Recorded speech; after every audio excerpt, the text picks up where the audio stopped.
My DIL said my cooking smelled old and told me not to hold the baby because my hands were rough like a janitor. My son just looked at the floor. On Christmas, she gave me a cleaning set and said, "Here, maybe use this for once." That night, I took out the envelopes I'd been saving for years. I'm a 63-year-old woman living in Albany, New York. I've lived here most of my life. I lost my husband Harold to a heart attack 10 years ago. Since then, it's just been me and my son, Adam. He's my only child. After Harold passed, Adam and I got even closer. We leaned on each other. I never asked him for much. I just wanted him to have a good life, to be happy. I worked as a receptionist at a plumbing company until I was 59, then retired early after a minor fall at work made it hard to stand for long hours. I've lived modestly but smart. I own my home, I pay my bills on time, and I know how to stretch a dollar. Adam met Delia about 6 years ago. I remember the first time I met her. It was at a little Italian restaurant. She showed up wearing a bright red blazer and heels that didn't belong anywhere near icy sidewalks. Her smile never touched her eyes.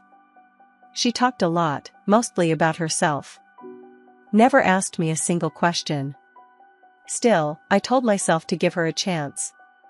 But from day one, she made it clear she didn't like me. Not in a loud way, quiet jabs, little looks, fake smiles. It was all passive but constant.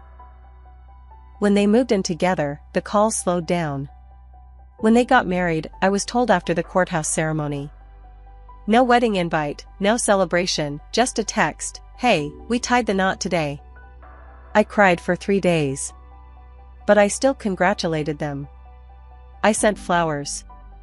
I dropped off a card with cash inside. No thank you, no reply. Just silence. I kept trying. I really did. I invited them over for dinners. Delia always had an excuse, too busy, too tired, on a diet. When they did show up, she made little digs. One time she walked into my house and said, "Oh, that smell brings me back, to my grandma's place. You should open a window. It's a bit stale." That smell was stew. Homemade. The kind Adam used to love when he was little. She never ate a full plate. Always pushed the food around and said things like, "I don't really do carbs anymore." Adam stayed quiet every time.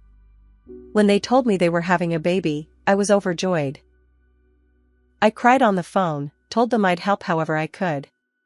I crocheted a baby blanket with little green turtles on it. It took me 2 months with my arthritis. When I gave it to her at the baby shower, Delia opened it, held it up like it was something she picked out of the garbage, then said, "Wow. This smells like Grandma's attic." Her friends laughed. Adam just smiled, like it was funny. I didn't say a word. Just sat there, pretending it didn't hurt. When the baby was born, no one called me. No one told me she was in labor. I found out from a photo Adam texted me the next day. No invitation to the hospital. Not even a phone call. Just a message, "Meet baby Clara," smiley face. We're all good. Super tired.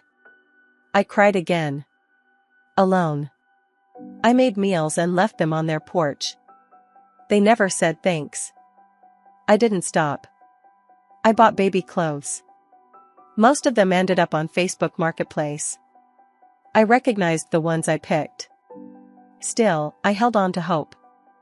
This last Christmas was supposed to be different. They said they'd come by. Just for an hour, but still, it's something. I planned everything around that hour. I cooked for 2 days.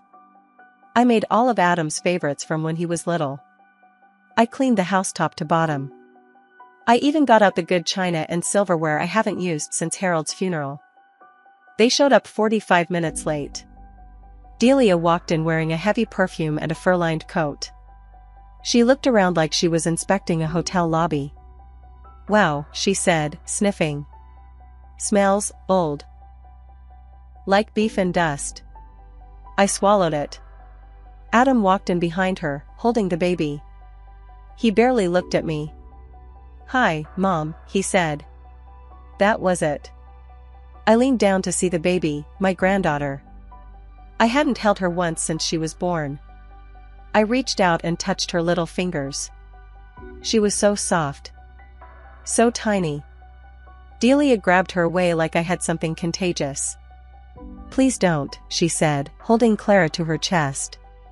"Your hands are really rough. Like, janitor rough. She has sensitive skin." I stared at my hands. The same ones that raised a child alone. That made meals, fixed torn clothes, held my husband's hand as he died. They've worked hard, yes. But they're not dirty. Adam didn't say a word. He looked at the floor. I kept my mouth shut and went to the kitchen to fix the plates. My hands were shaking so bad I dropped the gravy ladle and spilled it on the floor. I cleaned it up quickly. We sat and ate. Delia pushed her food around again. "Do you still use butter and everything?" she asked. "It's homemade," I said. "Just like I used to make when Adam was little." She rolled her eyes. I handed them the gifts after dinner. I gave Clara a soft toy bunny and a little pink coat. I gave Adam a wool scarf I knitted. I gave Delia a necklace I found at a craft market. Real silver.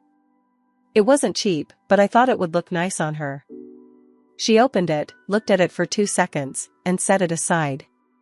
Then she handed me a big gift bag. I opened it slowly. Tried to keep a smile on my face. Inside was a cleaning set. Bottles of bleach. Lysol. Sponges. Rubber gloves. A mop head. Steel wool. And Delia said, "Here. Maybe use this for once." Then she smiled. Adam gave a little laugh.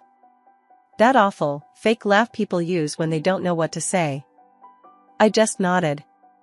Said, "Thanks." They left shortly after. No hug goodbye. No Merry Christmas. That night, I didn't cry. Instead, I made a cup of tea and sat at my kitchen table.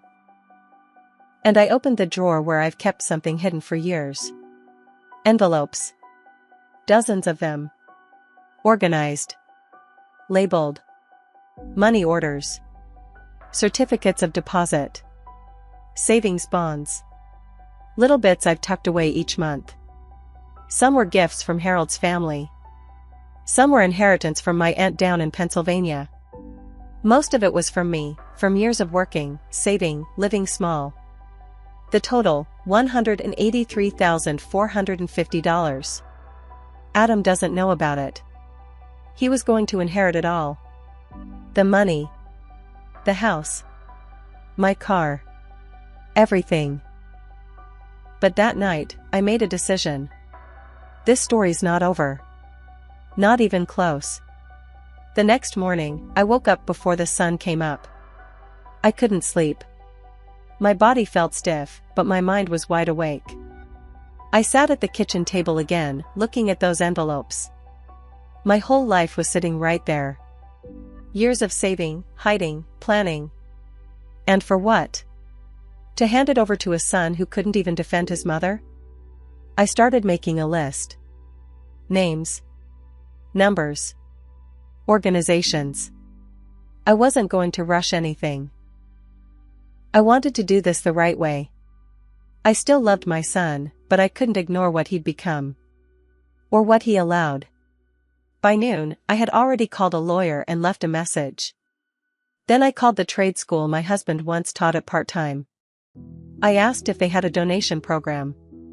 The woman on the line was so kind, said yes, they help fund tools and tuition for students learning trades.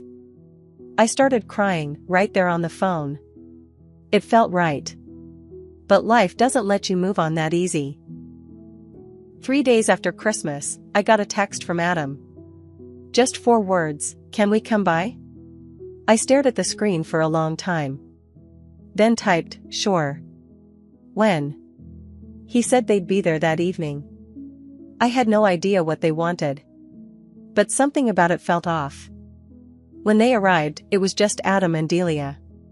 No baby. She didn't even look at me when she walked in. Just dropped her purse on the chair like she owned the place. Adam stood near the door with his hands in his pockets. Delia sat down at the kitchen table. Crossed her legs. Looked me dead in the eye. "We need to talk," she said. "About the future."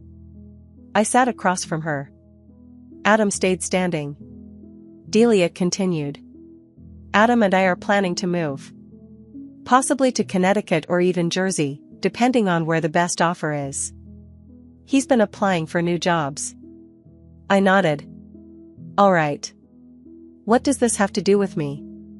She gave this tight little smile. "Well, childcare is expensive. Really expensive. And since you're retired, and obviously have free time, we were hoping you could move closer to help with Clara." I looked at her. Then at Adam. His eyes stayed on the floor. "Like always." She went on. "You wouldn't live with us, of course. But we were thinking, maybe we could help you sell this place, and you could get a small apartment near us. You could watch Clara during the day while we work. It'd save us a ton." I laughed once. It came out louder than I meant. "And why would I do that?" I asked. Delia blinked. "Excuse me?" I leaned forward. "You don't let me touch her. You barely speak to me unless it's to insult my cooking or my house. You gave me bleach for Christmas." Adam stepped in, trying to calm things down. "Mom, it's not about that. We just figured." "No," I said, cutting him off. "You figured I'd give up my home, my life, my comfort, so I could become your unpaid nanny." Delia's tone snapped sharp. "We thought it'd be a way to reconnect. Maybe if your attitude changed, we could move past all this tension." "Tension?" I said. "That's what you call it." She shrugged. "Look, you're getting older. What else are you going to do with your time?" I stood up. Walked to the cabinet. Took down a folder with copies of my will and the letter I had started writing to Adam. I slapped it on the table. "What's that?" Adam asked. "My future," I said. "One that doesn't involve being your doormat." Delia picked up the folder, flipped it open. Her face turned pale. Then red. She saw it. The numbers. The name of the trade school. The letters I wrote to the lawyer. All of it. Adam finally looked up. What is this?" "That," I said, "is what I plan to leave you. My savings. My house. Everything." "Not anymore." Delia looked furious. "You're cutting him out? Are you serious?" "I'm serious," I said. "You think I'm just an old lady who doesn't know anything. But I know exactly who you are. And Adam? He made his choice every time he stayed silent. Every time he let you treat me like trash." Adam took a step forward. "Mom, please. We didn't mean to hurt you. Things just got complicated. You let her humiliate me in my own house," I said. "You let her hand me steel wool like I'm your maid. You didn't defend me once." Delia snapped, "You're being dramatic." "It was a joke." I looked her dead in the eyes. "I'm done being your joke." They left after that. No hug. No apology. Just silence. But 2 days later, I got another surprise. A letter in the mail. From Delia. Inside was a typed document, a list of things she said I owed them. 4 gifts. 4 meals she cooked at their place. 4 emotional labor. It was laughable. She said if I didn't reconsider the will, she'd be pursuing other options. That's when I knew this wasn't over. Not even close. I didn't respond to Delia's letter. I wanted to. I almost called Adam. But something in me said, don't. Let them talk. Let them show who they really are. The next week, I met with my lawyer. His name is Saul, and he's been handling small legal matters for me for years, wills, property taxes, that sort of thing. When I showed him Delia's letter, he actually laughed. "This isn't a legal document," he said. "It's a list of tantrums." He helped me tighten the will. Not just remove Adam as the beneficiary, but protect every cent of the money and the house from being contested. I also added language that no one named in the will had ever pressured or influenced me. Saul nodded and said, "You're smart to do this now." But I still hadn't mailed the letter I wrote to Adam. Part of me still hoped he'd wake up. That maybe, deep down, he still cared. That maybe this whole mess was Delia's doing, and he was just stuck. Then, in early January, I got a knock at my door. It was Clara's daycare teacher. I didn't even know Clara was in daycare. She looked tired and nervous. Said her name was Miss Angela. "I'm sorry to show up like this," she said. I wasn't sure what else to do. I invited her in. She sat down at my table and held her purse in her lap like she wasn't sure she should stay. She told me Delia had come in last week, furious. Demanding a refund. Saying they were pulling Clara out because the teachers couldn't manage a basic feeding schedule. But the real issue, she said, was something else. She slid a printed email across the table. It was from Delia. A full complaint to the daycare board. In it, Delia claimed the staff were negligent, that they had let Clara interact with dirty, unapproved adults, and that the daycare's standards were below what a normal family expects. Angela looked at me. "Your name was mentioned." My mouth went dry. "What did she say?" "She claimed you tried to visit Clara during pickup and touched her without permission. Said you smelled like chemicals and had rough hands. We have cameras. We know you never came near the building." But she put it in writing. She said you were mentally unwell and had boundary issues. I sat back in my chair, stunned. She made that up. Angela nodded. "We know. But it could affect us. And I think she's doing it on purpose. You're not the only one she's tried to isolate." "What do you mean?" Angela hesitated, then pulled out her phone. She showed me a private Facebook group post. A group for mothers in the area. Someone had screenshotted a long post Delia made. She called me MIL from hell. Claimed I was obsessed with Clara. That I refused to bathe regularly and once showed up uninvited and left a jar of meat fat on the baby's dresser. That I told Clara she'd be better off with me. None of it was true. None of it. My throat tightened. I felt like I was drowning. Angela said, "I'm sorry. I just thought you should know. And I don't want to lose my job over this. But if she's spreading lies about you, who knows who she'll go after next." I thanked her. She left, and I sat there in the quiet, staring at the wall. She was trying to ruin me. She wasn't just rude or cruel, she was dangerous. And Adam?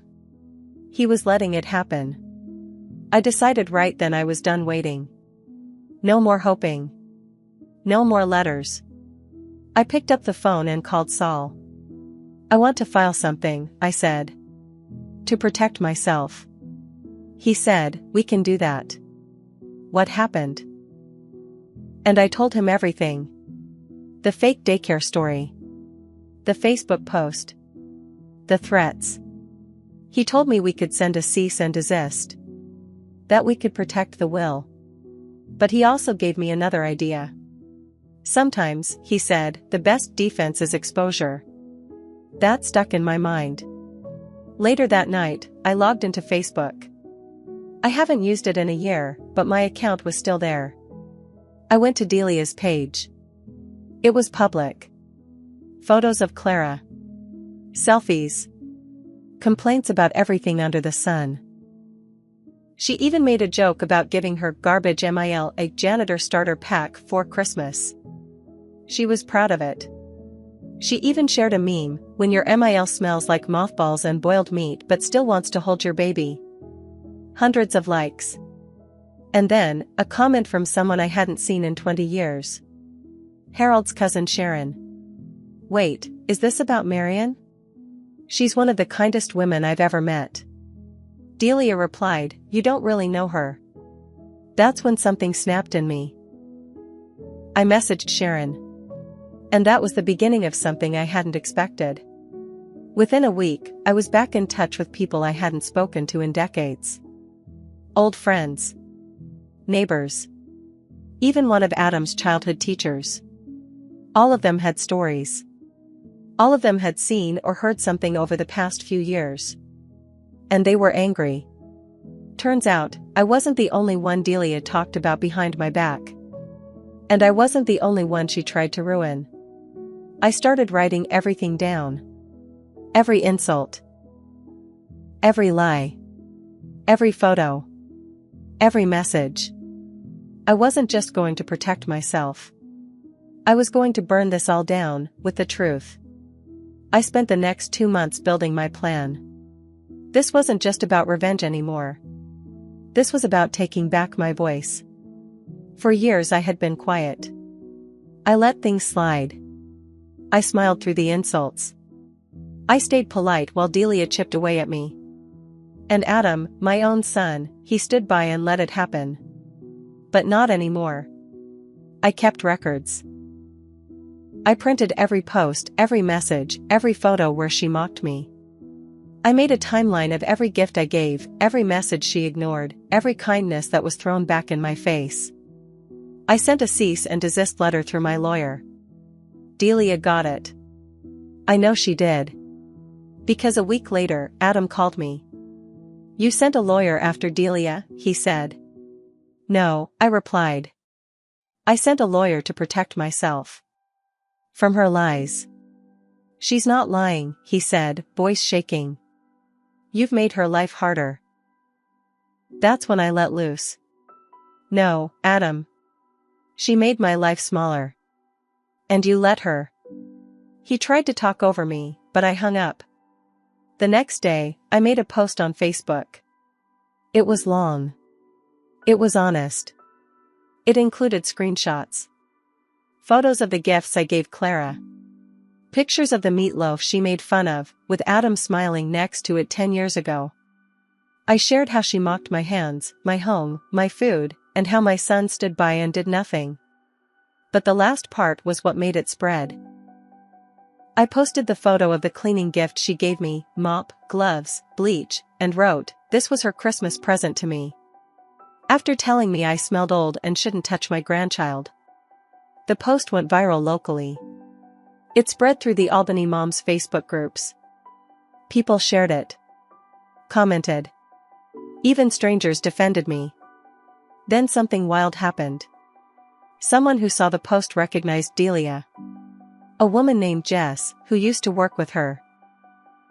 Jess posted a thread of stories about how Delia bullied other women at work. Made up rumors to get them fired. One woman had a panic attack after Delia told their boss she'd smelled like vodka. People came out of the woodwork. Former coworkers. Parents from her prenatal yoga class. Even a waitress from a cafe she used to frequent. Delia's reputation crumbled fast. But the biggest blow? Her job. She worked for a digital marketing company, remote, but with a strong local client base. They saw the post. The company reached out to me personally. I sent them a full packet of everything she'd said online, including workplace-related posts. They fired her. And she lost half her freelance clients within a week. But I didn't stop there. I went through with the full transfer of my estate. My will was locked tight. My house went into a living trust to be handed over, upon my passing, to a local nonprofit that houses women and children fleeing abuse. Saul made sure no one could fight it. My money? Transferred. The scholarship fund in my husband's name launched 2 weeks later. The school hosted a small event. I was invited to speak. I stood at that podium and said, my husband worked with his hands. So did I. People like us built this city. And people like Delia, they think rough hands mean a rough heart. But they're wrong. It made the local news. I didn't tell Adam about it. But he found out. He showed up at my house one rainy afternoon. Alone. I opened the door. He looked like a mess. Hair wet. Face pale. He said, she left. I didn't say anything. She said I'm weak. That I'm not a man. That I let my mother ruin her life. I stepped aside. Let him come in. He sat down at the table. Same place Delia sat when she tried to sell me on moving to be their nanny. I didn't know what to do, he said. I just wanted peace. I didn't think you'd really cut me off. I looked him dead in the eye. You didn't just want peace, Adam. You wanted quiet. And quiet always costs someone something. This time, it cost you everything. He broke down. Tears. Shame. Regret. I don't want your money, he said. I just want you. I didn't say anything for a long time. Then I said, it's not about the money, Adam. It's about the fact that I had to scream to be seen by my own son. He apologized. Over and over. And I forgave him. But not everything goes back to how it was. We talk now. Once a week. He visits sometimes. But it's on my terms. He lives alone in a small apartment. Clara visits with him sometimes. And you know what? I finally got to hold her. She reached for me like she knew who I was. Like she remembered something deep inside her. My hands? Still rough. But her little fingers wrapped around mine without a care in the world. And that moment, after everything I lost, was more valuable than anything I ever saved in those envelopes.